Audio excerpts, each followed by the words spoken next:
একের দাগের প্রশ্ন দেখো, অনুপাত ও সমানুপাত থেকে অঙ্ক বলেছে দুটি সংখ্যার অনুপাত 3:4, যদি প্রতিটি সংখ্যার সাথে 6 যোগ করা হয় তবে নতুন অনুপাত হয় 4:5, সংখ্যা দুটির সমষ্টি কত? কিভাবে তুমি সহজে সমাধান করবে? দেখো এখানে উত্তর চাইছে সংখ্যা দুটির সমষ্টি কত, মানে যোগফল কত।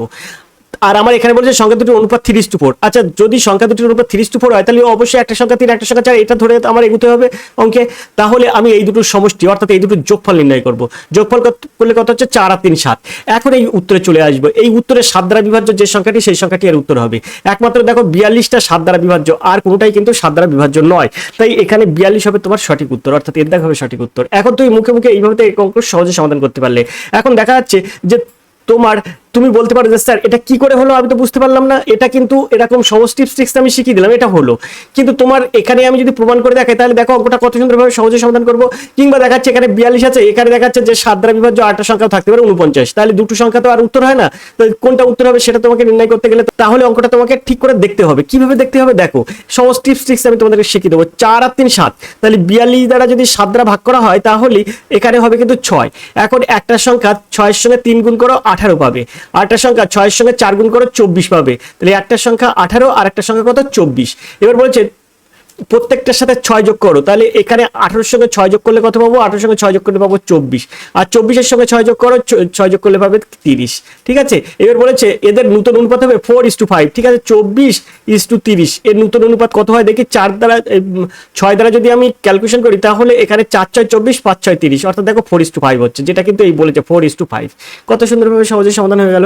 এবারে এইভাবে কিন্তু প্রত্যেকটা অঙ্ক তোমাকে সহজে সমাধান করতে হয়। এবার আমরা 2 এর দাগের প্রশ্ন দেখবো। এখানে অংশীদারি কারবার থেকে কিন্তু এই প্রশ্নটা আছে। ABC একটি যৌথ ব্যবসায় 3:2:5 অনুপাতে মূলধন বিনিয়োগ করে, বছরের শেষে মোট 45,000 টাকা লাভ করে। সি এর লাভ্যাংশ এর থেকে কত টাকা বেশি? একদম মুখে মুখে শিখিয়ে দেবো। দেখো যে হারে মূলধন দেয় সেই হারে লাভ পায়। ঠিক আছে, তো এখানে বলছে সি এর লাভ্যাংশ এর থেকে কত টাকা বেশি। এ পাচ্ছে কত? এর মূলধন হচ্ছে 3 টাকা আর বির মূলধন দেখো 5 টাকা, তাহলে এখানে এর মূলধনের পার্থক্য কত? 2 টাকা। ঠিক আছে, তো আমি বলেছি মূলধনের বিষয়ে কিন্তু লাভের পরিমাণ নির্ভর করে, তাহলে এদের পার্থক্য হচ্ছে 2 টাকা। এখন এইগুলো যোগ করলে কত হচ্ছে? 3 আর 2 5 আর 5 10। 45কে আমরা যদি 45,000কে যদি 10 দ্বারা ভাগ করি তাহলে এই শূন্য আর এই শূন্য কাটে, তাহলে থাকে কত? 4,500। এই 4,500 টাকা এখানে পার্থক্য কত? 2, তাহলে 2 দ্বারা তুমি এখানে গুণ করো, তাহলে তুমি কত পাচ্ছ? 45 দিয়ে 90, আর এই দুটো শূন্য বসে যায় 9,000 টাকা।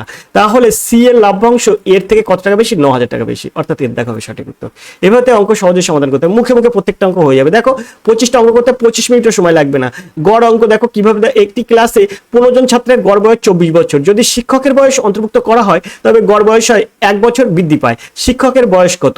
খুব সহজে সমাধান করব। 15 জন ছাত্র আছে, তাহলে 15 জন ছাত্রের গড় বয়স আছে 24, তাহলে এখানে আমরা 24 দ্বারা গুণ করব।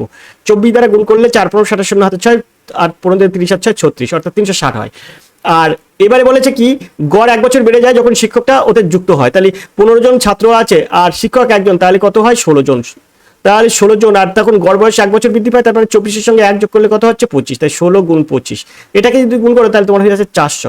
এবারে এটাই স্টুডেন্টের বয়স, এটা টিচার দি আর স্টুডেন্ট দি বয়স, তাহলে 400 থেকে 360 যদি আমরা বিয়োগ করি তাহলে পাচ্ছি 40। এই 40 বছরটা কিন্তু তোমার শিক্ষকের বয়স, অর্থাৎ বিদ্যা হবে কিন্তু সঠিক উত্তর। মুখে মুখে প্রত্যেকটা অঙ্ক সমাধান হয়ে যাবে। আর এরকম অঙ্কই পড়বে, কিন্তু তোমরা কিন্তু পারবে না। কারণ অঙ্ক তোমরা দেখো না, তোমরা কিন্তু অনেকেই কিন্তু অঙ্কে উইক আছো। তো তুমি যদি প্রিলি পরীক্ষা পাস না করো তাহলে তুমি সামনের মেন পরীক্ষা দেবে কি করে? প্রিলি পরীক্ষা তোমার পাস করতে গেলে অঙ্ক প্রশ্নের সমাধান ঠিকভাবে করতেই হবে। জেনারেল স্টাডিজে তুমি কত পাবে? 75টা জেনারেল স্টাডিজ, 75টাই কি ঠিক করতে পারবে? তুমি কত পাবে? সেখান থেকে কিন্তু তোমার কিন্তু পাস ফেল নির্ভর করবে কিন্তু এই অঙ্কের উপরে। প্রিলি পরীক্ষা পাস করতে গেলে অঙ্কটা তোমাকে দেখতেই হয় ভালোভাবে। বয়স সংক্রান্ত সমস্যা থেকে কি অঙ্ক আছে দেখো। পিতা ও পুত্রের বর্তমান বয়সের অনুপাত 7:2, ভালো করে বুঝবে। 5 বছর পরে তাদের বয়সের অনুপাত হয়েছে 8:3। পিতার বর্তমান বয়স কত? একদম সহজে তুমি সমাধান করো, একদম সহজে সমাধান করো। পিতা পুত্রের বর্তমান বয়স কি বলেছে? 7:2, তাহলে পিতার বয়স অবশ্য 7, আর এখানে বলছে পিতার বর্তমান বয়স কত, তাহলে পিতার বর্তমান বয়স উত্তরে দেওয়া আছে। এখন এখানেই হচ্ছে কুলু, এই যে পিতার বয়স 7 আর এই উত্তরে দেওয়া আছে পিতার বর্তমান বয়স কত, সেই উত্তরগুলো আছে 35 40 45 50। এইবারে এই জায়গাটাই হচ্ছে 7 আছে পিতার বয়স, এই পিতার বয়সটা দিয়ে এইগুলো ভাগ করো, এর মধ্যে কোনটা মিলবে? তোমার কিন্তু প্রথমটা মিলবে, অর্থাৎ 35 মিলবে 7 দ্বারা। 7 দ্বারা বিভাজ্য একমাত্র বল 35, তাই তোমার উত্তর হয়ে যাবে কিন্তু এর দাগ। ঠিক আছে, এখন তুই বলতে পারো স্যার কি করে হলো? দেখো আমি তোমাকে দেখিয়ে দিচ্ছি। যদি পিতার বয়স 35 হয় তাহলে পুত্রের বয়স কত হবে? পিতার বর্তমান বয়স যদি 35 হয়, পুত্রের বর্তমান বয়স হবে হচ্ছে 5 দ্বিগুণে 10, ঠিক আছে, 35কে 7 দ্বারা ভাগ করলে 5 হয়, আর 5-এর সঙ্গে 2 গুণ করলে 5 × 10, তাহলে পিতার বর্তমান বয়স 35 আর পুত্রের বর্তমান বয়স 10। ঠিক আছে, এই সাইড লিখলাম পুত্র আর এই সাইড লিখলাম পিতা। এখন পিতা কি করছে, এখানে বলছে 5 বছর পরে তাদের বয়সের অনুপাত হবে 8:3, তো 5 বছর এখানে যোগ করে দেবো, 35 আর 5 কত হচ্ছে 40, আর 10-এর সঙ্গে 5 যোগ করে দেবো, তাহলে হচ্ছে কত 15। এখন 40 আর 15 আমরা অনুপাত বার করব, তাহলে কত পাচ্ছি, 5 দ্বারা কাটলে 5 8 40 আর 3 5 15, দেখো 8:3 কিন্তু পাচ্ছি, দেখো সেটাই কিন্তু এখানে আছে। তাহলে আমি চোখ বুঝি বলতে পারছি এর দাগ। আর সব থেকে বড় কুলু, এখানে পিতার বর্তমান বয়স কত, তখন অপশন তুমি যাবে, আর এখানে পিতার বয়স আছে 7, 7কে যেটা দ্বারা ভাগ করা যাবে সেটাই কিন্তু এর উত্তর হয়। একদম সহজ টিপস ট্রিক্সে প্রত্যেকটা অঙ্ক একদম মুখে মুখে হয়ে যায়, বেশি ওই অঙ্কগুলো আর করতে হয় না, মুখে মুখে এটা সমাধান হয়ে যায়। 5 দাগের প্রশ্ন আছে, দেখো শতকরা থেকে অঙ্ক কি আছে, একটি সংখ্যার 25% অন্য একটি সংখ্যা 30% এর সমান, যদি সংখ্যা দুটির সমষ্টি 550 হয় তবে ছোট সংখ্যাটি কত? কিছু নয়, আমরা এখানে 25% সমান 30% বলেছে না, 25% সমান 30%, তার মানে আমি এই কথাটাকে এরকম লিখতে পারি 25:30। তো 5 5 25, 5 6 30, একটা সংখ্যা 5 হলে আরেকটা সংখ্যা 6 হবে। যেহেতু ছোট সংখ্যা বলেছে তাহলে আমাকে কিভাবে নির্ণয় করতে হবে, দুটোর সমষ্টি 5 আর 6 11, এখানে দুটোর সমষ্টি বলেছে 550, তাহলে 11 সমান 550, 1 সমান কত 11 দ্বারা ভাগ করতে হবে, 5 11 55 অর্থাৎ 50। তাহলে এখানে দেখো 5 আর 6 এর মধ্যে ছোট সংখ্যা কত, 5 আর 6 এর মধ্যে ছোট সংখ্যা 5, তাহলে 50কে 5 দ্বারা গুণ করো, তাহলে হয়ে যাবে 250, এর দাগ হবে সঠিক উত্তর, ছোট সংখ্যা। মুখে মুখে প্রত্যেকটা অঙ্ক সমাধান হয়ে যাবে। এরপরে দেখো 6 দাগের প্রশ্ন, লাভ ক্ষতি। লাভ ক্ষতি থেকে কি অঙ্ক আছে দেখো, এক ব্যক্তি একটি দ্রব্য 10% ক্ষতিতে বিক্রি করলেন, যদি তিনি দ্রব্যটি আরো 45 টাকা বেশি মূল্যে বিক্রি করতেন তবে তার 5% লাভ হতো, দ্রব্যটির ক্রয় মূল্য কত? প্রথমে দেখো বলছে 10% ক্ষতিতে জিনিসটা বিক্রি করেছে, তাহলে বিক্রয় মূল্য কত হবে, বিক্রয় মূল্য হবে তোমার 90 টাকা।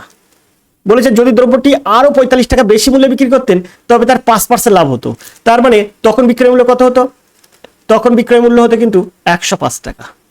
ঠিক আছে, যদি 10% ক্ষতিতে বিক্রি করতো তাহলে 90 টাকা হতো, 5% লাভে বিক্রি করলে হতো 105 টাকা। এই দুটোর পার্থক্য কত, তাহলে 105 বিয়োগ 90, তাহলে পার্থক্য হচ্ছে 15 টাকা। তাহলে 15 টাকা পার্থক্য, আর এদের পার্থক্য বলছে 45 টাকা বেশি মূল্যে বিক্রি করলে, এখানে 4 টাকা বেশি মূল্য হচ্ছে কিন্তু, তাহলে 15 সমান 45, 1 সমান কত, তাহলে 45/15, 1 সমান 45/15, তাহলে কত হবে 3। ঠিক আছে, আর 100 সমান কত, 3 100 300, তাই বিদ্যা হবে সঠিক উত্তর। মুখে মুখে প্রত্যেকটা অঙ্ক হয়ে যাবে, একদম মুখে মুখে হয়ে যাবে। এরপরে আমরা লাভ ক্ষতি থেকে দেখবো। 7 দাগের প্রশ্ন দেখো, লাভ ও ক্ষতি। লাভ ক্ষতি থেকে এই অঙ্কটা খুবই গুরুত্বপূর্ণ তোমাদের জন্য, খুব একটা ক্রিটিক্যাল অঙ্ক। দেখো একটি খাতা 15% লাভে এবং একটি কলম 10% ক্ষতিতে বিক্রি করায় মোটের উপর 10 টাকা লাভ হলো। যদি খাতাটি 10% ক্ষতিতে এবং কলমটি 15% লাভে বিক্রি করা হতো তবে মোট 5 টাকা ক্ষতি হতো, খাতাটির ক্রয় মূল্য কত? দেখো তুমি এটা খুব সহজে সমাধান করবে। এখানে আমরা প্রথমে ক্রয় মূল্য লিখবো আর এখানে লিখবো বিক্রয় মূল্য, ভালো করে বুঝবে, আমি একদম মুখে মুখে তোমাদেরকে শিখিয়ে দিচ্ছি। ঠিক আছে, এখানে আমরা খাতা দেব, খাতা আর খাতার ক্রয় মূল্য, আর এখানে আমরা পেনের ক্রয় মূল্য দেবো, পেন। তুমি মনে করো এখানে খাতার ক্রয় মূল্য চাই, যেটা অপশনগুলোর মধ্যে মনে করো 80 টাকা খাতার ক্রয় মূল্য, তাহলে ক্রয় মূল্য খাতার ক্রয় মূল্য লিখলে 80 টাকা। আর বিক্রয় মূল্য তাহলে কত হবে, বলছে কি 15% লাভে খাতা বিক্রি করেছে, তার মানে 80 টাকার 15% লাভ মানে 92 টাকা হয়। 8 15 120, অর্থাৎ 12 টাকা লাভ হয়। তা 80-র সঙ্গে 12 যদি আমি যোগ করি তাহলে 92 টাকা, 92 টাকায় জিনিসটার বিক্রয় মূল্য হয়। 80 টাকার খাতা 15% লাভে বিক্রি করা মানে 92 টাকায় বিক্রি করেছে। ঠিক সেম ভাবে পেনটাকে আমি মনে করবো যে পেন যেহেতু খাতার দাম বেশি পেনের দাম কম, তাই পেনটাকে আমি 20 টাকা ধরবো। পেনের ক্রয় মূল্য মনে করো 20 টাকা। এখানে 20 টাকার পেন বিক্রি করে 10% ক্ষতি হয়েছে, তাহলে 20 টাকায় 10% ক্ষতি মানে 2 টাকা ক্ষতি হয়, তাহলে বিক্রয় মূল্য কত হয়, সেই ক্ষেত্রে 20 থেকে 2 বাদ দিলে 18 টাকা হয়। 18 আর 92 তুমি যদি যোগ করো তাহলে হয়ে যায় 110 টাকা। আর ক্রয় মূল্য 80 আর 20 যদি তুমি যোগ করো তাহলে হয়ে যায় 100 টাকা। দেখো ক্রয় মূল্য 100 টাকা, বিক্রয় মূল্য 110 টাকা, এই দুটোর পার্থক্য কত দেখো 10 টাকা। আশা করি তোমরা বুঝতে পেরেছো, সেটাই কিন্তু এখানে উত্তর চেয়েছে 10 টাকা। এখন তুমি বলতে পারো স্যার এটা তো আমি বুঝলাম যে 80 টাকা 20 টাকা হিসাবে ধরেছি, তাহলে এই 20 টাকাটা আমি কোথায় পাবো? তুমি অনেক প্রসেস আছে সেটাও আমি দেখাবো, তবে তার আগে আরো একবার দেখিয়ে দিই যে এই ক্ষেত্রে কি হয়। এই দ্বিতীয় ক্ষেত্রে যদি খাতাটি 10% ক্ষতিতে বিক্রি করতো, ঠিক আছে, এটার ক্ষেত্রে আমি তোমাকে দেখিয়ে দিচ্ছি। দেখো এখানে আমরা 20টা ঠিক নিয়েছি কি না নিয়েছি আমরা বুঝতে পারবো। ঠিক আছে, দেখো এখানে আমরা পরিষ্কার করে দেখিয়ে দিচ্ছি। দেখো এখানে আমরা বিক্রয় মূল্য পাচ্ছি কত, 10% ক্ষতিতে 80 টাকার উপর 10% ক্ষতি মানে 8 টাকা ক্ষতি হয়, তাহলে সেই ক্ষেত্রে 80 থেকে 8 বাদ দিলে হয়ে যায় 72 টাকা বিক্রয় মূল্য।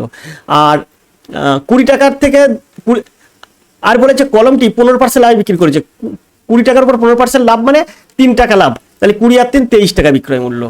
ঠিক আছে, তাহলে এই দুটো যদি যোগ করি তাহলে আমরা পাবো কত, 3 আর 2 5 আর 7 আর 2 9। দেখো বিক্রয় মূল্য সেই ক্ষেত্রে পাচ্ছি 95 টাকা।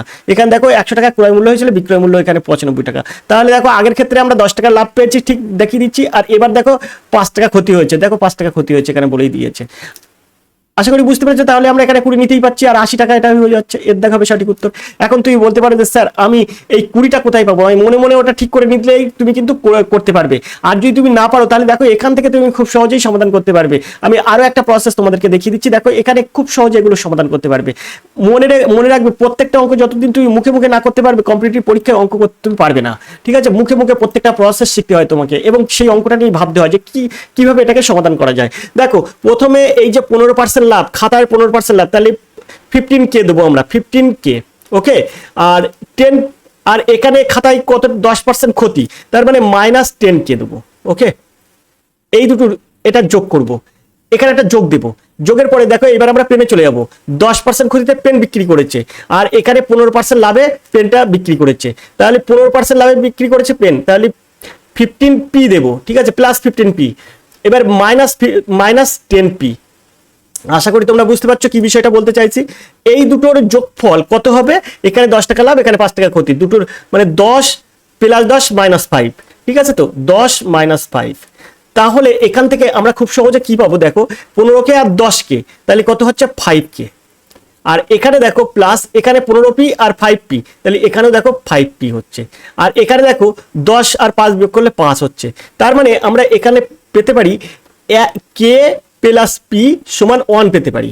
এটা সম্পূর্ণ প্রসেসটা হচ্ছে পার্সেন্টেন্সে, বুঝতে পেরেছো। তাই আমরা এটাকে কি করতে পারি, এটা সমান 100 করতে পারি। K + P মানে K + P = 100, এটার পুরোটার পার্সেন্টেজ, তার মানে নিচে 100 বসে যায়, ঠিক আছে তো। তাই এটা আমরা 100 এখানে গুণ করে দিতে পারি, তাই K + P = 100 করতে পারি। এখন K + P যদি 100 হয় তাহলে এখান থেকে খুব সহজে খাতার মূল্য যদি আমি 80 টাকা ধরি তাহলে কলমের মূল্য আমরা 20 টাকা পাবোই পাবো। আশা করি তোমরা বুঝতে পেরেছো। এইভাবে কিন্তু এই অঙ্ক সহজেই সমাধান করা যায়। আমরা চলে যাবো পরের প্রশ্নে। এছাড়াও 7 দাগের অঙ্ক আরো অনেক নিয়ম আছে। আমরা 8 দাগের প্রশ্ন দেখবো। 8 দাগের প্রশ্ন কি আছে দেখো, সরল সুদের অঙ্ক। প্রত্যেকটা অঙ্ক মুখে মুখে শিখবো। বার্ষিক কত সরল সুদের হারে কোনো মূলধন 8 বছরে দ্বিগুণ হবে?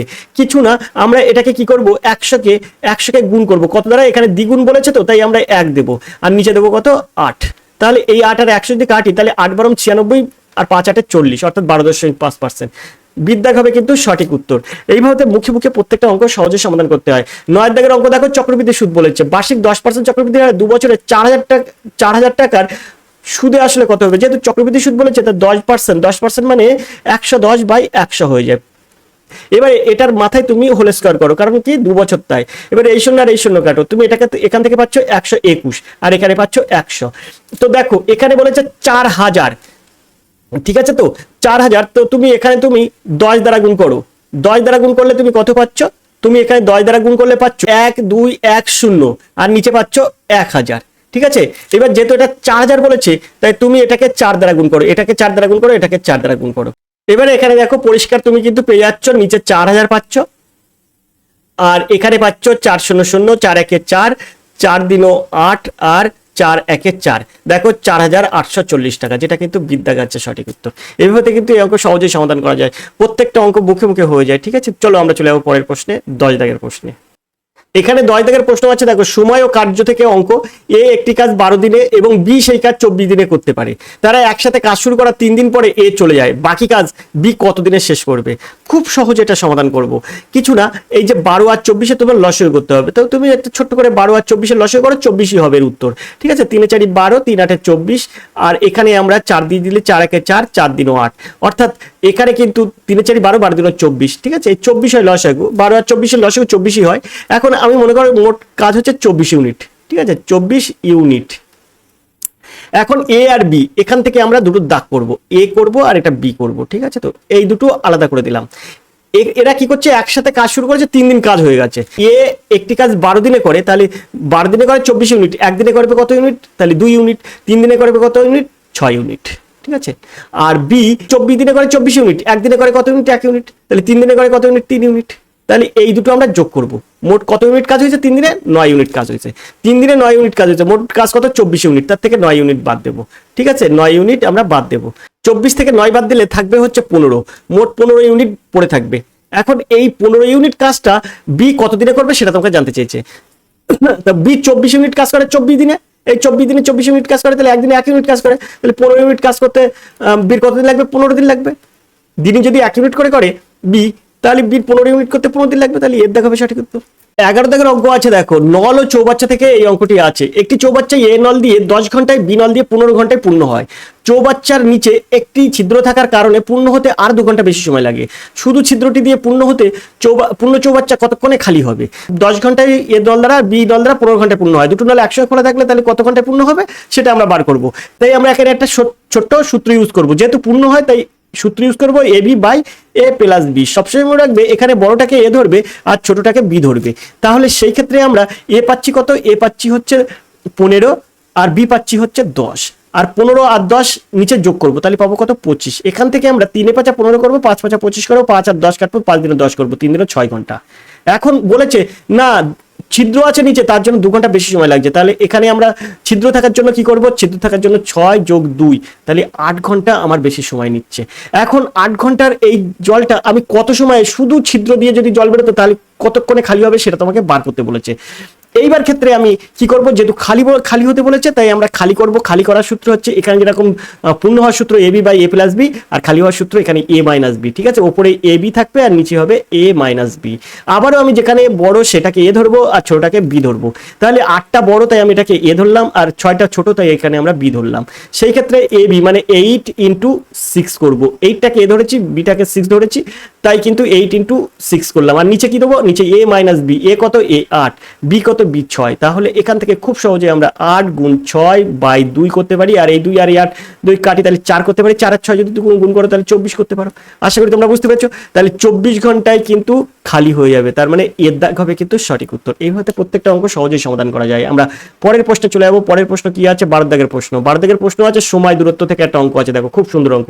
এক ব্যক্তি 8 কিমি পার ঘন্টা বেগে গেলে গন্তব্যস্থলে পৌঁছাতে 5 মিনিট দেরি হয়। 5 কিমি পার ঘন্টা বেগে গেলে 10 মিনিট আগে পৌঁছায়। বাড়ি থেকে গন্তব্যস্থলের দূরত্ব কত? খুব সহজে বাড়ি থেকে গন্তব্যস্থলের দূরত্ব তোমাদেরকে বার করে দেখাচ্ছি। দেখো এই 8 আর 5 কি করবে? এই যে সরি, এখানে 4 আর 5, এই 4 আর 5 গুণ করবে। ঠিক আছে, আমরা আবার এটাকে এ ধরবো, এটাকে বি ধরবো, বড়টাকে এ আর ছোটটাকে বি ধরবো। তাহলে 4 আর 5 গুণ করবে। ঠিক আছে, তাহলে আমার সূত্র আসবে A B by A minus B into T. Okay, এবারে এ বি, এ হচ্ছে আমি বড়টাকে এ ধরবো বলেছি, তাহলে বি এ মানে 5টাকে এ ধরেছি, আর বি হবে ছোটটা 4, আর নিচে 5 বিয়োগ 4 ইন্টু টির মান কত? টির মান হচ্ছে এখানে দেখো 10 মিনিট, এখানে আছে 5 মিনিট, তাহলে 10 আর 5 এটা যোগ করতে হবে, তাহলে 15 মিনিট। 15 minute 15 by 60। কেন 60 করলাম? কারণ এখানে কিমি পার ঘন্টা আছে, আমরা কিমি পার ঘন্টায় করছি, তাহলে আমরা এটাকে কেন মিনিট রাখবো? তাই আমরা 60 দিয়ে ভাগ করে ঘন্টায় প্রকাশ করে নিলাম। ঠিক আছে, তাহলে এখানে হয়ে যাবে 20 আর নিচে হয়ে যাবে 1, আর ইন্টু এখানে হয়ে যাবে 15 আর 60। যদি তুমি ভাগ করো তাহলে এখান থেকে আমরা 4 15 60 পাবো, আর 4 এর সঙ্গে 20 যদি ক্যালকুলেশন করো অর্থাৎ কাটাকুটি করো তাহলে 5 কিমি পাবে, অর্থাৎ বিদ্যাক হবে কিন্তু সঠিক উত্তর। এইভাবে কিন্তু অঙ্ক সহজেই সমাধান করা যায়। 13 দাগের প্রশ্ন আছে, দেখো ট্রেন সংক্রান্ত সমস্যা থেকে অঙ্কটি আছে। 150 মিটার দীর্ঘ একটি ট্রেন ঘন্টায় 60 কিমি বেগে চললে 30 সেকেন্ডে একটি সেতু অতিক্রম করে। সেতুটির দৈর্ঘ্য কত? কিছু না, তুমি একদম সেতুর দৈর্ঘ্য এরমভাবে বার করো, 60 কিমিটাকে তুমি মিটার পার সেকেন্ডে প্রকাশ করো, তাহলে 60 ইন্টু কত? 5/18 করে দাও। ঠিক আছে, এবার 30 সেকেন্ডে কত যাচ্ছে? এখানে আমরা মিটার পার সেকেন্ড অর্থাৎ সেকেন্ডে কত মিটার যাচ্ছে সেটা বার করে নিচ্ছি, তাহলে 30 সেকেন্ডে কত যাচ্ছে সেটা আমরা বার করে নেব। ব্যাস, এইটার থেকে তুমি ওই 150 বিয়োগ করে দাও, তাহলে তুমি খুব সহজে এটা সমাধান করতে পারবে, সেতুর দৈর্ঘ্য বার করতে পারবে। সেতুর দৈর্ঘ্য মানে কি? সেতুর দৈর্ঘ্য ট্রেন অতিক্রম করার অর্থ কি? সেতু প্লাস ট্রেনের দৈর্ঘ্য, তাই আমরা ট্রেনের দৈর্ঘ্যটা বাদ দিচ্ছি, সেতুর দৈর্ঘ্য আমরা বার করতে পারবো। তো এখান থেকে আমরা খুব সহজে এখানে 6 3 6 18 পাবো, 6 10 60 পাবো, আর এখানে 3 10 30 পাবো। ঠিক আছে, তাহলে আমরা 10 10 100 পাবো, 5 100 500 পাবো। 500 থেকে তুমি যদি 150টা বিয়োগ করো তাহলে তুমি খুব সহজে পেয়ে যাচ্ছ 350, আর 350 হবে এই সেতুর দৈর্ঘ্য। আশা করি তোমরা বুঝতে পেরেছো। তাহলে এখানে সিদ্ধাক হবে সঠিক উত্তর। আমরা চলে যাবো পরের প্রশ্নে। পরের প্রশ্ন কি আছে দেখো, খুব সুন্দর সুন্দর প্রত্যেকটা প্রশ্ন খুব সুন্দর, এবং এই প্রশ্নগুলোই কিন্তু তোমার পরীক্ষায় পড়বে।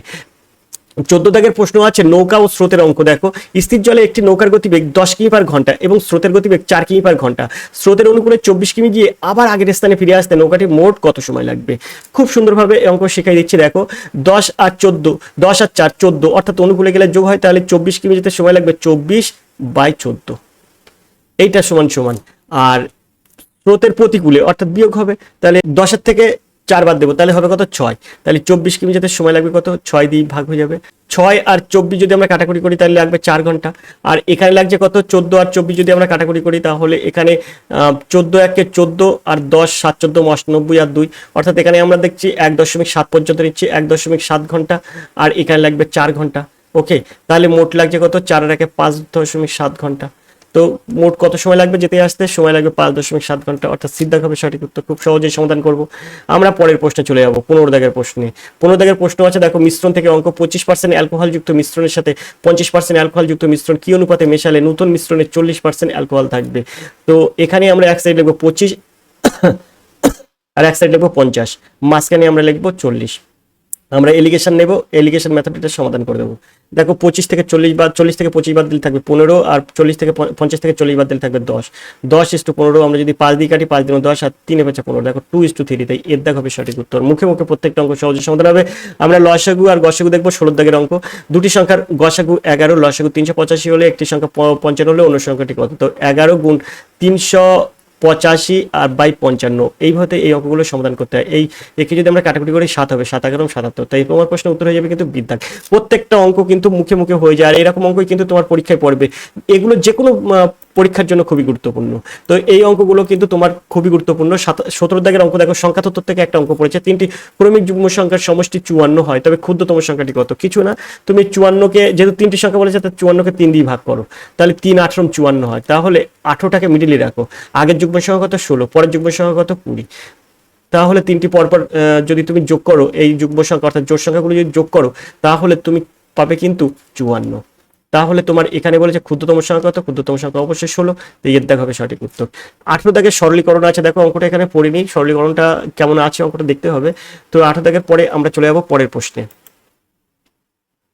19 দাগের প্রশ্ন আছে দেখো, বলছে বর্গমূল ও ঘনমূল কোন ক্ষুদ্রতম পূর্ণবর্গ সংখ্যা 16, 20, 24 দ্বারা সম্পূর্ণরূপে বিভাজ্য। তো এই অঙ্কগুলো করতে গেলে খুব একটা টাফ অঙ্ক, আবার একের সহজ অঙ্ক, ঠিক আছে। তো এই অঙ্কগুলো অনেকেই করতে পারো না, তোমরা দেখে নাও কিভাবে করতে হয়। এখানে শুধু একটা প্রসেস আছে, সেই প্রসেস তোমার শিখতে হবে। এখানে আমরা 2 দিয়ে দিলে এখানে 8 দিন 16, দেখো 4 দিয়ে যাচ্ছে বলে 4 দিয়ে দেবো তা কিন্তু হবে না, তোমাকে প্রথমে ছোট দিয়ে তোমাকে লসাগুলো করতে হবে। 8 দিন 16, 10 দিন 20, 12 দিন 24। তারপরে দেখো 2 দিয়ে দিতে হবে, 4 দিন 8, 5 দিন 10, 6 দিন 12। তারপর আবার 2 দিয়ে দিতে হবে, 2 দিন 4, 5টা 5 বসে গেল, 3 দিন 6। তো দেখো এই জায়গাটায় একটা জিনিস, 2 দিন 4, 4 দিন 8, 8 দিন 16, 5 16 মাসে 3 8 24, অর্থাৎ 240 হয় এর লসাগু। এখন এই 240টাকে 16, 20, 24 দ্বারা এরা বিভাজ্য। 240 16, 20, 24 দ্বারা বিভাজ্য, কিন্তু এটা একটি পূর্ণবর্গ সংখ্যা নয়, ক্ষুদ্রতম তো দূরের কথা, পূর্ণবর্গ সংখ্যাই নয়। তাহলে পূর্ণবর্গ সংখ্যা তোমাকে নির্ণয় করতে হবে। যেহেতু পূর্ণবর্গ সংখ্যা নির্ণয় করতে হবে, তাই তোমাকে এখানে জোড় খুঁজতে হবে। 2 এর জোড় আছে, এই উপরে দুটো 2 এর জোড় আছে, মানে এই দুটো 2 মিলে একটা জোড়, এই দুটো 2 মিলে একটা জোড়, কিন্তু 5 আর 3 এর জোড় নেই। তাই আমরা কি করব, 5 গুণ 3, আর একটা 5 3 দিয়ে এটা গুণ করব, 3 5 15। তাহলে এখানে 15 0 0, 4 15 60 0 হাতে 6, 15 দিন 30 আর 6 36, অর্থাৎ 36 হবে কিন্তু এর সঠিক উত্তর। এটি একটি ক্ষুদ্রতম পূর্ণবর্গ সংখ্যা যা 16, 20, 24 দ্বারা সম্পূর্ণরূপে বিভাজ্য। তাই বিদ্যাক হবে কিন্তু সঠিক উত্তর। আশা করি তোমরা বুঝতে পেরেছো। চলো আমরা এবারে পরের অঙ্ক দেখি, 20 দাগের অঙ্ক দেখি। 20 দাগের অঙ্ক আছে দেখো, পরিমিতি অঙ্ক। পরিমিতি থেকে অঙ্ক আছে, একটি আয়তক্ষেত্রের দৈর্ঘ্য 20% বৃদ্ধি এবং প্রস্থ 10% হ্রাস হলে এর ক্ষেত্রফল কি পরিবর্তন হবে। খুব সহজে তুমি এটা সমাধান করতে পারবে। প্রথমে তুমি এখানে দেবে 20, তারপরে তোমার 10% হ্রাস হয়েছে মানে -10, তারপরে সূত্রের প্লাস, তারপরে 20, যেহেতু দৈর্ঘ্য বৃদ্ধি 20, তাই এখানে +20 থাকলো। আর এখানে ইনটু, এখানে বলেছে 10% হ্রাস, তাহলে -10। ওকে, আর নিচে হয়ে যাবে কিন্তু 100। এই শূন্য, এই শূন্য, আর এই শূন্য, আর এই শূন্য কাটবো। তাহলে এখান থেকে আমরা থাকবে কত, 20 - 10, আর এখানে প্লাসে মাইনাসে, এই প্লাসে মাইনাসে মাইনাস, এই 2 এর সাথে 1 গুণ করলে 2 1 কে 2। ওকে, তাহলে হয়ে যাবে 20 - 12 = 8। আশা করি তোমরা বুঝতে পেরেছো। তাহলে 8% কি হয়, বৃদ্ধি হবে, কারণ এখানে কিন্তু যোগ বেশি রয়েছে, কিন্তু 8 বেশি আছে, তাই এখানে 8% বৃদ্ধি হয়ে যাবে। আশা করি তোমরা বুঝতে পেরেছো। চলো আমরা চলে যাবো 21 দাগের প্রশ্নে। প্রশ্ন আছে, পরিমিতি বৃত্ত থেকে এই একটি বৃত্তের ব্যাসার্ধ যদি 50% বৃদ্ধি করা হয়, তবে তার ক্ষেত্রফল শতকরা কত বৃদ্ধি হবে। তো কিছুই না, আমরা এরকম ভাবে এটাকে সহজে সমাধান করব। এখানে বলেছে ক্ষেত্রফল শতকরা কত পরিবর্তন হবে সেটা তোমাকে নির্ণয় করতে বলেছে। তাহলে 100 প্লাস আমরা 50 × 50 করব বাই 100 করব। ওকে, এই শূন্য, এই শূন্য, এই শূন্য, এই শূন্য। তো এখানে আমরা কি করব, 100 প্লাস 25 হচ্ছে, অর্থাৎ 125 হবে এর সঠিক উত্তর। এটা পুরোটা হচ্ছে কিন্তু পার্সেন্টেজ। ওকে, তাহলে 125%। তো এর সঠিক উত্তর হবে কিন্তু বিদ্যাক। এইভাবে এই অঙ্কগুলো সহজে সমাধান করতে হয়, অন্যভাবেও করা যায়। 22 দাগের প্রশ্ন আছে, দেখো অংশীদারি কারবার থেকে প্রশ্নটা আছে। এ বছরের শুরুতে নির্দিষ্ট মূলধন নিয়ে একটি ব্যবসা শুরু করে, 4 মাস পরে বি এর দ্বিগুণ মূলধন নিয়ে ব্যবসা যোগ দেয়। বছরের শেষে যদি মোট 22,000 টাকা লাভ হয় তবে বি এর লাভ কত? এখানে 22,000 হবে না, এটা 21,000 হবে, ঠিক আছে, 21,000। তো এখান থেকে আমরা দেখো খুব সহজে সমাধান করব। মনে রাখবে আমি তোমাদের প্রথমেই বলেছি এই অংশীদারি কারবারে যে মানে মূলধন যেভাবে দেবে সেইভাবে লাভ বন্টন হয়, ঠিক আছে। তো তো এখানে বলছে 4 মাস পরে বি আবার কি করছে, এর দ্বিগুণ টাকা দেয়। তা তুমি মনে করো এ প্রথমে 100 টাকা দিয়েছিল, তাহলে বি কত টাকা দিয়েছে? বি দিয়েছে তো 200 টাকা, ঠিক আছে। তো তাহলে এ যদি 100 টাকা দেয়, বি 200 টাকা দেবে, কতদিন পরে দিয়েছে? 4 মাস পরে দিয়েছে। তাহলে 12 মাসের থেকে 4 মাস চলে গেলে 8 মাস 200 টাকাটা খাটবে, তাহলে এর টাকা হবে কত? 1600 টাকা, ঠিক আছে। বির টাকা 1600 টাকা, আর এর 100 টাকাটা 12 মাসই খাটছে, তাহলে 12 100 1200 টাকা। এখন তুমি এটাকে অনুপাতে প্রকাশ করো, তাহলে এই দুটো 16 কাটবে, আর এই 16কে 4 দিয়ে কাটলে হয়ে যাবে 4 4 16, আর 12কে 4 দিয়ে কাটলে হয়ে যাবে 3, তাহলে 3:4 হবে এর 3:4 অনুপাতটা হবে 3:4 মূলধনের অনুপাত। এর মূলধনের অনুপাত যেহেতু 3:4, তাহলে এখানে বলছে বি এর লাভ কত? তাই বি এর লাভ অর্থাৎ 3 আর 4 যোগ করো, 7 দ্বারা ভাগ করে দাও, 3 আর 4 যোগ করলে 7 হয়, 21কে 7 দিয়ে ভাগ করলে হয়ে যাবে 21,000কে 7 দিয়ে ভাগ করলে হয়ে যাবে 3,000। তাহলে এবার যেহেতু বি এর লাভ, তার বি কত? 4 আছে, এটা আর বি এটা, তাহলে বি হবে কত? 3 এর 4 12,000, এই 3,000কে 4 দিয়ে গুণ করলে 12,000 টাকা। বিদ্যা হবে সঠিক উত্তর। খুব সহজে সমাধান করবো। 23 দাগের প্রশ্ন আছে, দেখো A:B অনুপাত থেকে অঙ্ক, 23 দাগের। A:B = 2:3, B:C = 4:5, C:D = 6:7 হলে A:D কত? A:D বার করা খুবই সহজ। এখানে প্রথমগুলো সব গুণ করো, 2 4 আর এই 6 গুণ করলে কত হচ্ছে? 4 দিন 8, 6 8 48, তাই এর মান হবে 48। ডির মান হবে কত? এখানে আমরা পরেরগুলো গুণ করবো, 3 5 15, 7 15 105, তাহলে ডির মান হবে 105। এবারে 48 আর 105 যদি আমরা 3 দিয়ে কাটি, তাহলে 3 16 48 পাবো, আর 3 35 105 পাবো, অর্থাৎ 16:35 হবে। এর দাগ হবে কিন্তু সঠিক উত্তর। এইভাবে কিন্তু এই অঙ্ক সহজেই সমাধান করা যায়। 24 দাগের অঙ্ক দেখবো। 24 দাগের অঙ্ক আছে, দেখো গড়ের অঙ্ক আছে। 1 থেকে 50 পর্যন্ত বিজোড় সংখ্যাগুলি গড় কত? এই জায়গায় একটা অঙ্ক, এই অঙ্কগুলো এত ক্রিটিক্যাল অঙ্ক না, ব্যাপক একটা সমস্যার অঙ্ক। এই অঙ্কগুলো সহজেই সমাধান করতে হয়। দেখো এখানে যেহেতু বলেছে বিজোড় সংখ্যা কত, এই জায়গাটা একটা ক্লু আছে, বুঝতে পেরেছো? তাই বিজোড় সংখ্যা, এই জন্য অঙ্কগুলো সহজ হয়। এই 50 পর্যন্ত সংখ্যা কিন্তু 50 নিলে হবে না, বিজোড় সংখ্যা তো তোমার 49, তাই 49 নিতে হবে। এর সূত্র হচ্ছে n+1/2, এই হচ্ছে সূত্র।